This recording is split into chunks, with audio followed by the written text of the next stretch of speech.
అధ్యక్షులుగా పనిచేస్తున్న మండలాలకు అందరికీ మన పాల్గొన్న నాయకుడు యంగ్ డైనమిక్ లీడర్, కార్యకర్తలకు ఆహ్వానం వస్తే ముందుండి నడిపించే నాయకుడు, కార్యకర్తలను నాయకుడుగా తీర్చిదిద్దగల సత్తా ఉన్న నాయకుడు డాక్టర్ ఏరెడ్డి మల్లికార్జున రెడ్డి గారికి ఈ అందరికీ శుభదాయకం. కరోనా సమయంలో ఉచిత టీకాల నుంచి ఎందరో ప్రాణాలని రక్షించాడు. అలాగే ఇప్పుడు అటల్ యోజన పథకం కింద ఉచిత రేషన్ 3 నెలల సన్న బియ్యాన్ని వర్షాకాలం వస్తుందని పేదలకు ఇబ్బంది కాకుండా 3 నెలల రేషన్ బియ్యాన్ని ఒకటేసారి ఇచ్చిన ఘనత మన నరేంద్ర మోదీ గారిది. ఇలా చెప్పుకుంటూ పోతే 372 పథకాలు ఉన్నాయి. నరేంద్ర మోదీ పెట్టిన పథకాలు ఈ 13 సంవత్సరాలలో మన గ్రామాలలో ఇంత అభివృద్ధి చెందినాయంటే అది కేవలం నరేంద్ర మోదీ ఇచ్చిన డబ్బులతోనే. 14 ఫైనాన్స్ 15 ఫైనాన్స్ ద్వారా మన గ్రామ పంచాయతీలు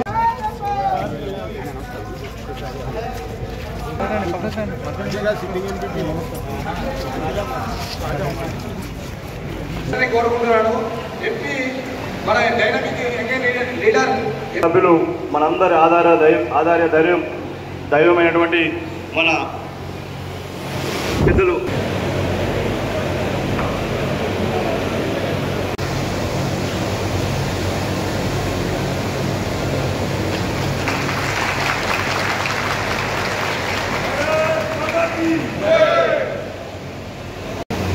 అలాగే దేశ జాతీయతలో బీజేపీ పార్టీ జాతీయ సిద్ధాంతంలో ఉండే పార్టీ బీజేపీ, అలాగే అసాధ్యం అనుకున్న పసుపు జిల్లాకు తీసుకొచ్చినటువంటి గౌరవ ఎంపీ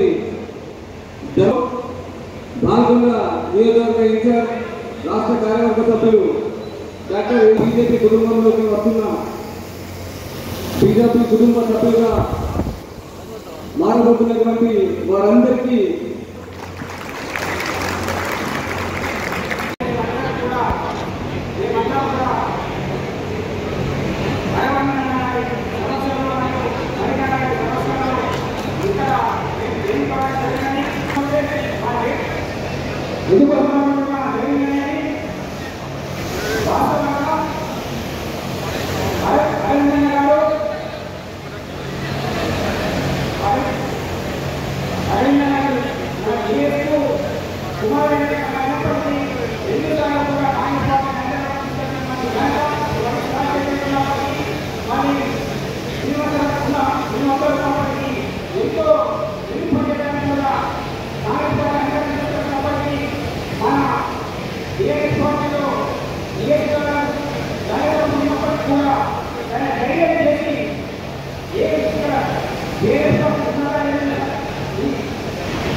తీసుకున్నారు.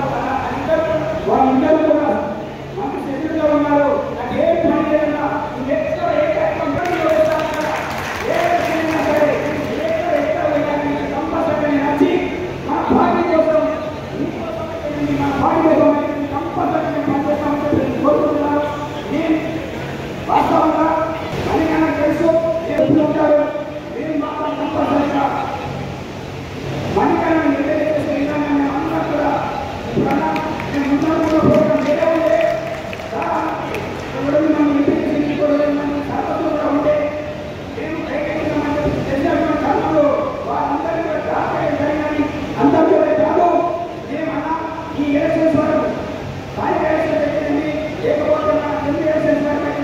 మేమందరం కూడా ఉండి పార్టీని వినియోగకరి కంపల్సరిగా జైలు చేస్తామని కోరుకుంటూ మీ ముందు అందరినీ కూడా జైలు చేస్తాం.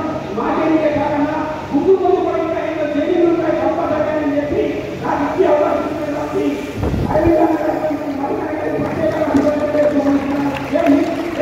వచ్చినటువంటి మన మిత్రులు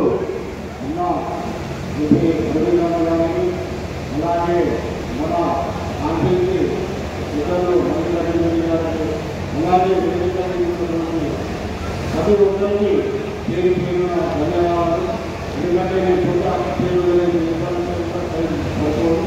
ఇక్కడ వేదిక ముందర ఉన్నటువంటి మా 3 మండలాల నుంచి వచ్చినటువంటి బీజేపీ కార్యకర్తలకు ప్రతి ఒక్కరికి అలాగే ప్రతి వారికి పేరు పేరున ధన్యవాదాలు.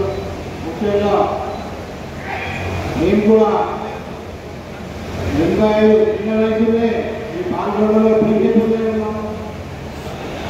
ఈ 2001లో బీజేపీ నుండి టీఆర్ఎస్ పోయి మూడు సార్లు ఎంపీటీసీగా గెలిచాను మొన్న ఎంపీ పైన. ఎందుకంటే ఇప్పుడు ఈ 40 రోజుల్లో కొత్తపడుతున్నావు కాబట్టి మా యొక్క మేము ఒకటే అనుకున్నాం. తప్పు గురించో దేని గురించో కాదు. ఇక్కడ అందరూ మన కేసీఆర్ పోరాడుతూ మనం కూడా వాళ్ళ ఎక్కడ ఉంది మనం కూడా ఖచ్చితంగా పోరాడాలని మేము ఉద్దేశంగా మేము ఒక విధంగా 2001 నుంచి బీజేపీ టీఆర్ఎస్ పార్టీలో పనిచేస్తాం. ఈరోజు మళ్ళా వేరే పార్టీలు నమ్మకం కూడా పోతే బీజేపీ లేదంటే ముఖ్యంగా ఈరోజు నుంచి మీ అందరి అభిప్రాయంలో మేము కష్టపడి బీజేపీని మా పాత మండలి మా భూమేశ్వర గారిని మేము మేమందరం సంస్థగా ఈ 3 మండలంలో ఇంకా రాబోయే రోజుల్లో చేసి ఇంకో ప్రోగ్రాంలో జరిగింది పెట్టే రోజు త్వరలో. ఎప్పుడైనా మన కాంగ్రెస్లో ఈ మన భూమేశ్వర ఈ పట్టణాల్లోని ఎప్పుడైనా ఇంట్లోనే చేస్తా చేయాలని భూమేశ్వరంలో మేము అనుకున్నాం. ఇక్కడ వేరుగా ఎవరు న్యాయవాదని అన్నట్టుగా ఏదైనా సరే వచ్చిన వారికి భోజనం పెట్టి మనం భోజనం ఉత్తరాలు భూమిన్నాడు.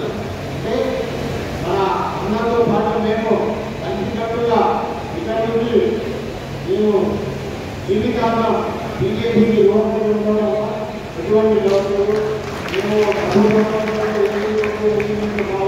సేవకులు మీరు ఈ మేము నిర్ణయించి రాబోయే రోజుల్లో మీతో ఇంకా కోరుకుంటూ కూర్చున్నాం. జగన్ గారు వచ్చి మీలాంటి వాళ్ళ సేవ కావాలి కానీ అభివృద్ధి పైన చూసి వారి యొక్క చేత ఎలా ఉంది దేశం అభివృద్ధిలో దానికోసం వాళ్ళు సాయంకాల కాలంలో సమయం అందిద్దాం అనే ఉద్దేశంతో రావాలని తప్పకుండా నేను మా అభిప్రాయంలో నేను ఈ పార్టీ మా అభిప్రాయంలో ఈ పార్టీలో గతంలో అన్ని పార్టీల గురించి మీకు తెలుసు.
స్థాయిలో భారతీయ కమ్యూనిస్టులను చూశారు.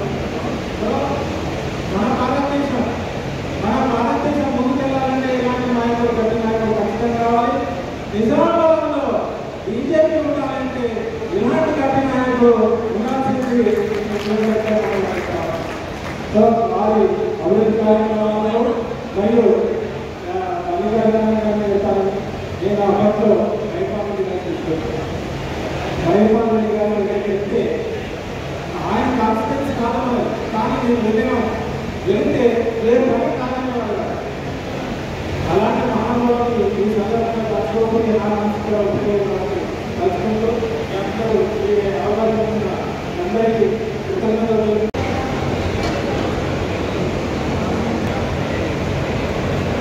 ఇప్పుడు ప్రజలకు అండదండగా ఉంటూ మనందరికీ ఏ పని పడ్డా ముందు నీకు ధైర్యం ఆపరేషన్ సింధూర్ కానీ ఏదో ధనకరమైన కార్యక్రమాలు చేసుకున్నాం మనం. ఆ కార్యక్రమాల గురించి కొన్న ప్రతి కార్యకర్తకు తెలుసు. ఇది తెలుసు టీఆర్ఎస్ నుంచి పెద్ద ముఖ్య నాయకులు మన పార్టీలో కలుస్తున్నారు. కానీ అన్నింటికంటే ముందు మనం గుర్తు చేయాల్సుకున్నది పసుపోడు. మన తెలంగాణకు పసుపోడు తెచ్చుకున్నాం. అది ఎంత విచిత్రంగా తెచ్చుకున్నామంటే మన తెలంగాణకు వాస్తవంగా పసుపోడు రావద్దు మనం. ఎందుకంటే తెలంగాణలో పసుపు పండే తెలంగాణ పెద్ద రాష్ట్రం కాదు. అంతకంటే పెద్ద మహారాష్ట్రలో కానీ తమిళనాడులో కానీ మిగతా పసుపోడు పండుతుంది. మన తెలంగాణ పసుపోడు కావాలంటే పసుపోడు పెడదాం, కానీ దానికి కేంద్ర కాలేయం తెలంగాణలో వద్దు అని చెప్పి మన నేషనల్ లీడర్లు అందరూ ప్రెజెంట్ చేయడం జరిగింది. మహారాష్ట్రలో పసుపోడు కావాలి, తప్పకుండా మహారాష్ట్రలో పెట్టాలి అని చెప్పి ఎన్టీఆర్ ప్రెజర్ కూడా పెట్టడం జరిగింది.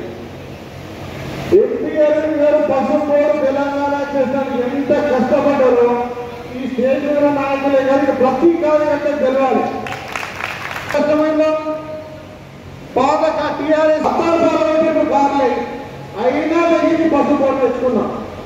పసుపోడు ఒకటే రాలేదు, పసుపోడు భవనం రాలేదు అని చెప్పి టీఆర్ఎస్ నాయకులు అన్నారు. మీకు గుర్తుందా? పసుపోడు వచ్చింది కానీ తెలంగాణకు భవనం రాలేదు. ఇంకా మన ఇంకా వేరే దగ్గర ఇంకా తమిళనాడు ఎక్కడ పసుపోడు భవనం వస్తుంది అన్నారు. లేదు తెలంగాణకే వస్తుందని చెప్పి కూర్చున్నాడు ఏంటి అని పసుపోడు తెలంగాణకి చెప్పాడు. మన నిజామాబాద్ కూడా వచ్చాడు. నిన్న కిషన్ రెడ్డి గారు వచ్చిండు. జనరల్లో మన మోడీ గారి మన అమిత్ షా గారి ప్రోగ్రామ్ సమీక్ష జరుపుకోవడానికి వచ్చింది. కిషన్ రెడ్డి గారు చెప్పిండు పసుపోడు నార్మల్ గా ఏ జిల్లా హెడ్ క్వార్టర్స్ కి రాదంట. పసుపోడు వస్తే స్టేట్ హెడ్ క్వార్టర్కి వస్తుందంట. స్టేట్ క్యాపిటల్ హైదరాబాద్, తెలంగాణకు వస్తే హైదరాబాద్ కు, తమిళనాడుకు వస్తే చెన్నైకో, మహారాష్ట్రకు వస్తే ముంబైకో రావాలి. అయినా ఏంటి అక్కడ కూర్చొని నేను మా నిజామాబాద్కే రావాలి, ఇందూరు జిల్లా బీజేపీ మాకు తప్పకుండా రావాలి అని చెప్పి పసుపోడు నిజామాబాద్ జిల్లా తీసుకొచ్చింది. నిజామాబాద్ టౌన్ కి పసుపోడు వచ్చింది కదా, సరిపోయింది అనుకున్నాం. ఇక పసుపోడికి అధ్యక్షుడు వేయాలి. మొత్తం భారతదేశంకి వెళ్ళి ఎవరైనా వస్తుంది పసుపోడికి అధ్యక్షుడు. మహారాష్ట్రకి వెళ్ళి వేయాలి అని చెప్పి గడ్కరీ గారు కానీ వారి స్టేట్ లో కావాలి పసుపోడు అధ్యక్షుడు ఎంతమంది ప్రయత్నించారు. అయినా మన నిజామాబాద్ గడ్డ రైతు బిడ్డ మన అంగాపూర్కి వెళ్ళి పల్లెకంగానే రావాలి పసుపోడు పూర్తిగా తెచ్చిన ఘనత ఎన్టీఆర్ గారు. ఇక చివరిగా ముగించడం మీకు విషయం చెప్తే ఎన్టీఆర్ గారు మొన్న ఎన్టీఆర్ గారు ఎంపీ సభ్యుల ఎలక్షన్లు వస్తున్నట్టున్నాయి. లోకల్ బాడీ ఎలక్షన్స్ అంటే పెడతాను నమ్మకం లేదు. నాకు కాంగ్రెస్ వాళ్ళు మళ్ళీ ఎలక్షన్ పెడతాను నమ్మకం లేదు అన్నాడు. నేను ఎందుకు పెట్టాను, ఎట్లా పెడతాను, ఎంత పడుతుంది అన్న. అది పనుడు కాదు సమస్య. మొన్నటి వరకు కాంగ్రెస్ గెలుస్తుందేమో మా మోడీ జనాలు ఎలా తెచ్చుకున్నాము అనుకున్నారు. ఇప్పుడు చూస్తే బీజేపీలో గెలుచుకుంటున్నారు. వీళ్ళు నమ్మగా రాదు మన దగ్గరికి. ఇక మళ్ళా బీజేపీలో చెప్పుకుంటారేమో భయంతో ఎలక్షన్లు పెట్టారేమో అంటున్నారు. ఇది వాస్తవం. బీజేపీ పార్టీ దినదినం అభివృద్ధి చెందుతున్నది, బలపడుతున్నది. ఇప్పుడు ఉండే కర్తవ్యం ఒకటే మనకు. రేపు రోజున ఎల్లుండి అమిత్ షా గారు వస్తున్నారు. అమిత్ షా గారిని మనం పసుపోడు తెలియజేసుకుంటూ ఎల్లుండికి వెళ్ళి ఎల్లుండి అమిత్ షా గారు పోయిన తర్వాత మళ్ళీ మన గ్రామాలలో తిరుగుకుంటూ రాబోయే ఎలక్షన్లను మన సర్పంచ్లను గెలిపించుకోవాలి. నిన్న ఒక్క రోజు చిన్న రూమర్ భూమేష్ అన్న బీజేపీలో కలుస్తున్నారు తెలియగానే ప్రశాంత్ రెడ్డి సొంత లెటర్ ప్యాడ్ మీద మాజీ ఎమ్మెల్యే నుంచి ఇన్ఛార్జ్ వచ్చింది. నేను ఆ లెటర్ కాగితం చూసిన కొత్తలో నామినేట్ చేసుకుంటా కింద రాస్తున్నాడు, పాల్గొండ ఈ ఇన్ఛార్జ్ రాస్తున్నాడు. ఎమ్మెల్యే కూడా మనసు ఉంటా ఎమ్మెల్యే అని ఆయన డిసైడ్ చేసుకున్నాడు. ఇక 4 రోజులైతే ప్రశాంత్ రెడ్డి ఆయనతో జూనియర్ కవిత జూనియర్ కవిత అజయ్ రెడ్డి కవిత లీగల్ బిజినెస్ ఇక్కడ అజయ్ రెడ్డి ఏం చేసిండు మొన్నలో బ్యాంక్ బిజినెస్ చేసింది. వాళ్ళిద్దరి ప్యాక్ అయితే పొద్దున పాల్గొండ కాన్సెన్ట్రేషన్ బయట పెట్టే టైం వస్తున్నది. అది కాకుండా దయచేసి ప్రతి కార్యకర్త చెప్తున్నా, ఈ రోజు నుంచి కంకణ బద్దులే బీజేపీ సర్పంచ్లను ఎంపీటీసీలను జడ్పీటీసీలను ఎంపీపీలను గెలిపించుకోవాలి. మన సత్తా పాల్గొండలో చాటుకోవాలి. భూపేశ్వర చెప్పినట్టు ఇది మొదలంటే అంతం కాదు, స్టోరీ మొదలైంది. గుర్తొచ్చుకోండి, కన్నప్ప సినిమా రిలీజ్ అయినప్పుడు మొదలైంది. ఈరోజు రేపు ప్రొద్దున కదా, రేపటికి వెళ్ళి అజయ్ రెడ్డి కానీ ప్రశాంత్ రెడ్డి కానీ ఇల్లు తిరుగుతారు. మళ్ళా విస్మరించిన టీఆర్ఎస్ కార్యకర్తల కాళ్ళు మొక్కుతారు. మీకు దండం పెట్టడం బీజేపీ ఓపెన్ అంటారు.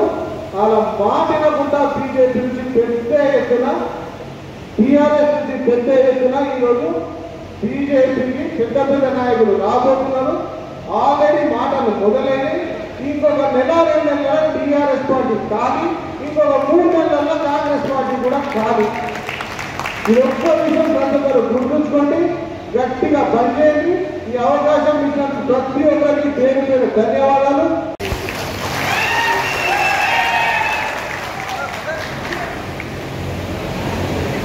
జై శ్రీరామ్.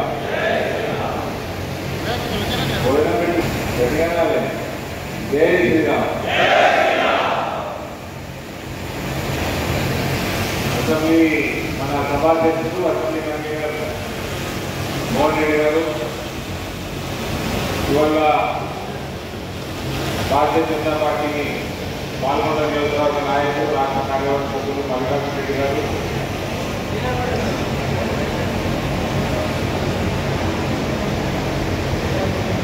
జిల్లా ప్రధాన కార్యదర్శి నరసింహారెడ్డి గారు, జిల్లా ఉపాధ్యక్షులు నిమ్మల శ్రీనివాస్ గారు, పాల్గొండ మండల అధ్యక్షులు అంబటి నవీన్ గారు, ముక్తాల్ గడ్డం సంతోష్ గారు, మెండోరా ముత్తంరెడ్డి గారు, దీర్ఘల్ రూరల్ ఆర్య రవీందర్ గారు, కప్పలపల్లి రమేష్ రెడ్డి గారు,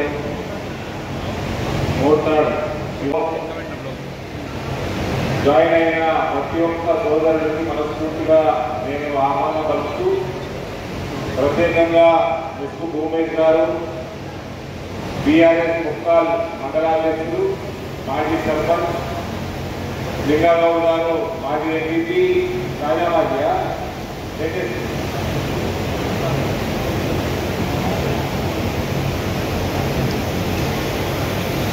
కొత్తపల్లి వెంకటరాజు గారు, అందరికీ స్వాగతం పలుకుతాను. భారతీయ జనతా పార్టీలో జాయిన్ అవ్వాలంటే పార్టీ పవర్ ఉన్నది, రేపు పవర్లకు వస్తుంది లేదా ఇంకేమన్నా అవన్నీ తర్వాయి. భారతీయ జనతా పార్టీగా జాయిన్ అవ్వాలంటే సేవ చేసుడు తప్ప దేవుడికి 4 రూపాయలు ఎక్కువ తప్ప ఇంకోటి ఏం కాదు. ఆమె అవుట్ పోయి ఇన్కమింగ్ ఏమి ఉండదు, ఒకే అవుట్ పోయి ఇన్కమింగ్ కేవలం ఈ రాష్ట్రంలో కానీ దేశంలో కానీ భారతీయ జనతా పార్టీకి ప్రజల ప్రేమ ఇన్కమింగ్ ఓట్ల పెరుగుదల ఇన్కమింగ్. అలా 8 గంటల పార్టీ జాయిన్ అయినా రాజకీయాలు వచ్చిన ఎస్బీఐ 6 గంటల జాయినింగ్ చేసిన జాయిన్ అయినరు, పార్టీ టికెట్ మీద చేసిండ్రు, మళ్ళీ పక్క పార్టీలకు పోయిండ్రు, మళ్ళీ చేసిండ్రు. మా నిజామాబాద్ కాన్ఫరెన్స్ 10 మంది వేలు 14 మంది వచ్చారు. ఒకటి మాత్రం ఇలా పాల్గొండ గడ్డకి వాగ్దానం చేస్తున్నా, రానున్న కాలంలో ఎవరికి ఇక్కడ ఉన్న అవతల ఊరికే అవతలకి ఇక్కడికి రానికే ఆస్కారం లేకుండా అవతల అన్ని పార్టీలు కనపడుతుంది. ఎవరికి ఓడికి ఉండదు, ఆడ ఓడిగా ఉండదు. పార్టీ మొత్తం కథపడి హిందూ రాష్ట్ర స్థాపన తప్ప ఈ ధ్యేయమేమీ లేదు. తెలంగాణ కానీ నిజామాబాద్ గడ్డ కానీ హిందూ రాష్ట్ర స్థాపనలో మొట్టమొదటి ముందోడు నడిపాల్సింది హిందూ గడ్డ. నరేంద్ర మోడీ గారి 11 సంవత్సరాలు పూర్తి చేసుకుని 12వ సంవత్సరంలో అడుగుపెట్టింది ఆయన ప్రధానమంత్రిగా. ఆయన చేసిన కార్యక్రమాలు చూస్తుంటే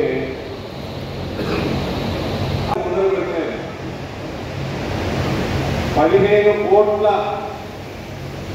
ఇళ్ళకి ఇంటింటికి నల్లా నీకు 15 కోట్ల ఇళ్ళకి పుట్టాలి ఈ 11 ఏళ్ళ. 12 కోట్ల పైన బాత్రూమ్లు ప్రతి ఇంటికి, 10 కోట్ల 33 లక్షల గ్యాస్ కనెక్షన్, దాదాపు 24 గంటల కరెంటు, 22.6 గంటల కరెంటు ప్రతి గ్రామానికి దేశంలో ఇవాళ నరేంద్ర మోదీ ప్రభుత్వం ఇస్తాం. ఇంటర్నెట్ యాక్సెస్ ఏదైతే ఉందో నరేంద్ర మోడీ గారి ప్రభుత్వం వచ్చినాక 285%, దాదాపు 300% ఇంటర్నెట్ యాక్సెస్ పెరిగింది. మన దగ్గర 40% భారతీయులు, దాదాపు 60 కోట్ల భారతీయులు ఆయుష్మాన్ భారత్ కింద ఇన్సూరెన్స్ కవరేజ్ మీద 5 లక్షల రూపాయల ఇన్సూరెన్స్ కవర్ ఉంది. 50 కోట్లకు పైన జనధన్ ఖాతాలు ఉన్నాయి. డైరెక్ట్ డిబిటీ వేయాలి. రైతులు మన దగ్గర 6,000 రూపాయలు నరేంద్ర మోదీ గారు పంపిస్తారు డైరెక్ట్ పంపిస్తారు. అట్లా అనేక స్కీమ్స్ ఉన్నాయి. మెట్రో రైలు 5 సిటీల పట్టణాలలో ఇవాళ మనకి మెట్రో రైలు ఉన్నాయి.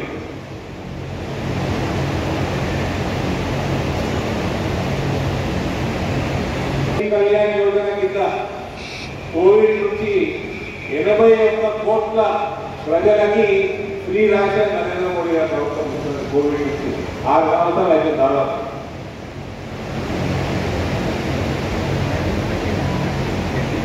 దగ్గర 5 కోట్ల ఇల్లు ఇవాళ నరేంద్ర మోడీ గారు పేద ప్రజల కోసం భారతదేశంలో దాదాపు 5 కోట్ల ఇల్లు కట్టించారు. ముద్రా యోజనలో 52 కోట్ల ప్రజలకు ఇవాళ చిన్న చిన్న వ్యాపారాలు పెట్టుకోవడానికి సహాయం అందించింది. 11 ఏళ్లలో 52 కోట్ల ప్రజలకు అందించింది.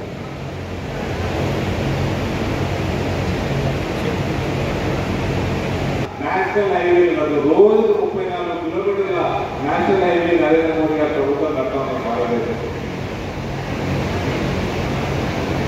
ఇలా Tier 2, Tier 3 సిటీస్ గా మనలాంటి నిజామాబాద్ జిల్లాలలో కూడా ఎయిర్పోర్ట్లు వస్తూ ఉన్నాయి. 88 కొత్త ఎయిర్పోర్ట్లు నరేంద్ర మోడీ గారి 11 సంవత్సరాల హయాంలో రావడం జరిగింది. 136 వందే భారత్ రైలు మనకి ఇవాళ మన పట్టాలైన పరిగెత్తా ఉన్నాయి. 400 వందే భారత్లు ఈసారి ఈ 3వసారి ప్రధానమంత్రి 15 ఏళ్ళు అయ్యే లోపల ఇంకా 400 వందే భారత్ రైళ్లు రాబోతా ఉన్నాయి. మెట్రో రైలు దాని దగ్గర 23 సిటీలలో స్టార్ట్ అయింది. భారతదేశంలో వ్యాపారం చేసుకోవాలంటే ఒకప్పుడు ప్రపంచంలో ఈజీగా అంటే సులభంగా వ్యాపారం చేసుకోవాలంటే ఒకప్పుడు 143వ స్థానంలో ప్రపంచంలో భారతదేశం ఉంటే ఇవాళ 63వ స్థానంలో ఉంది. అంటే అలగడం మన వ్యాపారం చేసుకోవాలి. స్టార్టప్ మన పిల్లగాళ్ళు తెలిసిన బీజేపీ పిల్లగాళ్ళు కూడా ఈ మధ్య స్టార్టప్ పెట్టుకున్నారు. ఒకప్పుడు 100 స్టార్టప్లు ఉంటుండే 2014లో. ఇవాళ ప్రపంచంలోనే 3వ స్థానంలో భారతదేశం స్టార్టప్ ఉంది. ఈయన ప్రధానమంత్రి కాకంటే ముందు మోదీ గారు 100 ఉంటే ఇలా 1,60,000 తాటకి భారతదేశంలో.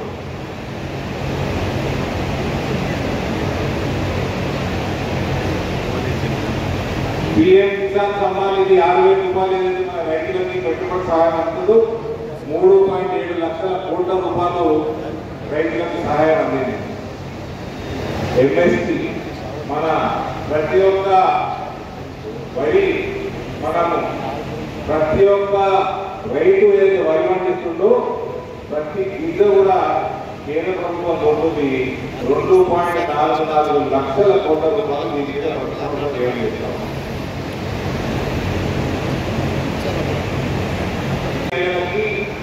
ప్రపంచంలోనే అతి ఎక్కువ పేరు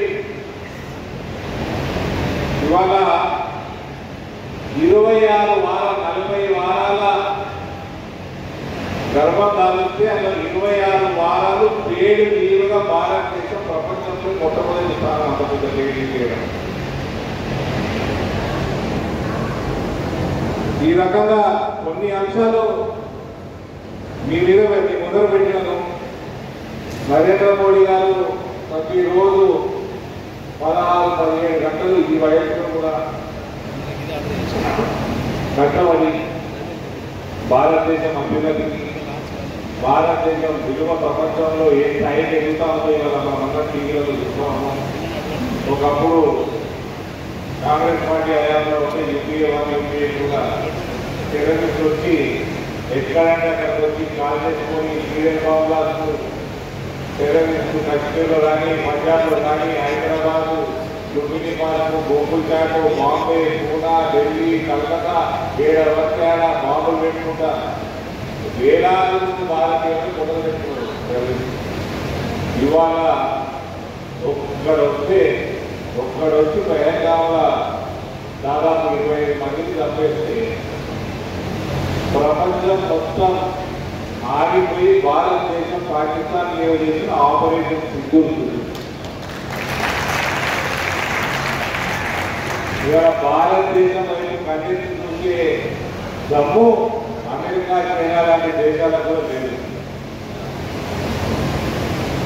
ఇవాళ డిఫెన్స్ టెక్నాలజీ కానీ మిసైల్ టెక్నాలజీ కానీ ఇవాళ భారతదేశం ఏ రకంగా దూసుకుపోతా ఉందో అతి తక్కువ కాలంలో ప్రపంచంలో అతి వేగవంతమైన మిసైల్ కూడా భారతదేశంలోనే తయారవుతాం.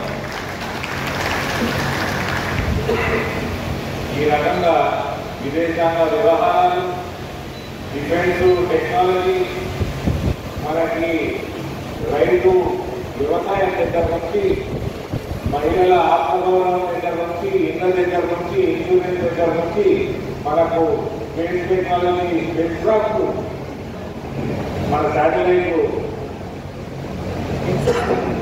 అంతరిక్షంలో పంపించేదాకా ఇవాళ భారతదేశము అతి వేగంగా ముందుకు తీసుకుపోతామనంటే దానికి కేవలం నరేంద్ర మోడీ గారి నాయకత్వం భారతీయ జనతా పార్టీ కార్యకర్త ఆయనకి ఇస్తున్న బలం ఇది కారణం.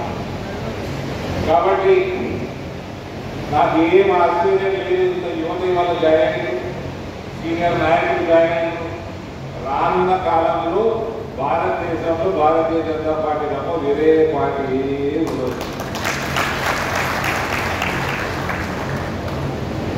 దుర్గోళ్ళకు కూడా తొందరగా అర్థమవుతుందని నేను ఆశిస్తా ఉన్నా. వాళ్ళకు కూడా తొందరగా అర్థమై నిజమైన సేవ ఎవరు చేస్తున్నారు, ఈ మతాలు ఇవన్నీ పక్కన పెట్టి అందరూ కూడా సేవా కార్యక్రమాలు ప్రజలకి ఎటువంటి అవినీతి లేకుండా మనకి అందించి మన దేశాన్ని మన సమాజాన్ని ముందుకు తీసుకుపోతున్న నాయకులకి పార్టీలకి వాళ్ళు కూడా గుర్తిస్తారని నేను కోరుకుంటాను. కోరుకోకపోతే దాని ఇష్టం వాళ్ళ కారణం మనం ఏం చేయలేము. కానీ ఈ దేశాన్ని మాత్రం హిందూ రాష్ట్ర స్థాపన చేయాల్సిన బాధ్యత ఈ రూమ్లో ఉన్న ప్రతి ఒక్క కార్యకర్తకి నాలాంటి కార్యకర్తకి. ఇక ఎల్లుండి అమిత్ షా గారు వస్తున్నారు. అనుకుంటా మన పాల్గొండ ఉమ్మడి మండలం నుంచి బాలకొండ నియోజకవర్గం నుంచి పెద్ద ఎత్తున బస్సులు పెట్టినాము, నవ్వుతున్నారు. కాబట్టి బస్సులో ఏ సీట్ కూడా ఖాళీ లేకుండా ఏమంటారు, ఏ సీట్ కూడా ఖాళీ లేకుండా వచ్చి గ్రౌండ్లో అమిత్ షా గారు ఏదైతే మనకి పసుపోడు తీసుకురావడంతో అమిత్ షా గారికి కీలక పాత్ర. కాబట్టి ఆ ఫస్ట్ సరే ఇష్టం మీరు బెదరైనా కానీ ఇష్టమని మాట ఇచ్చింది అమిత్ షా గారు. మొన్న ఆయనని నేను ఆహ్వానించినప్పుడు ఆయన ఇది నేనే డిక్లేర్ చేసిన ఫస్ట్ 50 మాటలు. సో ఆయన ఎల్లుండి రావడం, పసుపోడు కార్యాలయం ఇనాగరేషన్, ఆ తర్వాత మనకి పాలిటెక్నిక్ గ్రౌండ్లో మా నిజామాబాద్ పట్టణంలో బహిరంగ సభ రైతు మహాసమ్మేళనం అని రైతు సోదరులందరూ కూడా అక్కడ పెద్ద ఎత్తున రావాలి, కార్యకర్తలందరూ రావాలి. మనం అందరం కూడా అమిత్ షా గారి నాయకత్వాన్ని బలపరుస్తూ అమిత్ షా గారికి మనం అందరం ఆశీర్వాదం కూడా వేయాల్సిందిగా నేను మనస్ఫూర్తిగా మీ అందరికీ కోరుతా ఉన్నాను. దయచేసి పెద్ద ఎత్తున ఈ ఎల్లుండి జరుగుతున్న కార్యక్రమాన్ని సక్సెస్ చేయాల్సిందిగా అందరూ మనస్ఫూర్తిగా చేతులు జోడుకుని పెట్టుకుంటూ భారత్ మాతాకి కనీవేది ఎరగని ప్రపంచమంతా బితిరిపోయే విధంగా ఏ రకంగా భారతదేశాన్ని అన్ని రంగాల్లో ముందుకు తీసుకెళ్లారు. ఇవాళ మనము మాట్లాడుకోవడం జరిగింది. బ్రహ్మాండమైన కార్యక్రమం మల్లికార్జున రెడ్డి గారి నేతృత్వంలో పాల్గొనలో. ఈ కార్యక్రమంలో అనేక మంది టీఆర్ఎస్ పార్టీ నుంచి నాయకులు, యువత చాలా పెద్ద ఎత్తున కూడా మీ అందరి ముందు మీ అందరి సమక్షంలోనే భారతీయ జనతా పార్టీలో కలవడం. ఇది నిదర్శనం నరేంద్ర మోడీ గారి నాయకత్వం గ్రామ గ్రామాన ఏ రకంగా పెరుగుతా ఉందో ఈ రకంగా భారతీయ జనతా పార్టీని ముందుకి తీసుకుపోయే బాధ్యత మా అందరి కార్యకర్తల మీద ఉంది, బలపరచాల్సిన బాధ్యత మా అందరి మీద ఉంది. భారతీయ జనతా పార్టీ యొక్క ఐడియాలజీని ప్రతి ఇంటికి తీసుకుపోవాల్సిన బాధ్యత మా అందరి మీద ఉంది. అదే రకంగా మీ మీడియా మిత్రుల ఇక్కడనే ఎట్లాగా ఉన్నారు, మీ ద్వారా నేను ఎల్లుండి జరగబోయే రైతు మహాసమ్మేళనంలో అమిత్ షా గారు పాల్గొంటారు. ఆయన ఆ రోజు కేంద్ర పసుపు బోర్డు, జాతీయ పసుపు బోర్డు యొక్క కార్యాలయాన్ని, కేంద్ర కార్యాలయాన్ని ఇనాగ్రేట్ చేయడం జరుగుతుంది. ఆ తర్వాత బహిరంగ సభలో పాలిటెక్నిక్ గ్రౌండ్లో నిజామాబాద్ పట్టణంలో ఆయన పాల్గొంటారు. కావున ప్రతి ఒక్కళ్ళకు కూడా నా మనవి, దయచేసి రండి. మన 40 సంవత్సరాల ఏదైతే రైతుల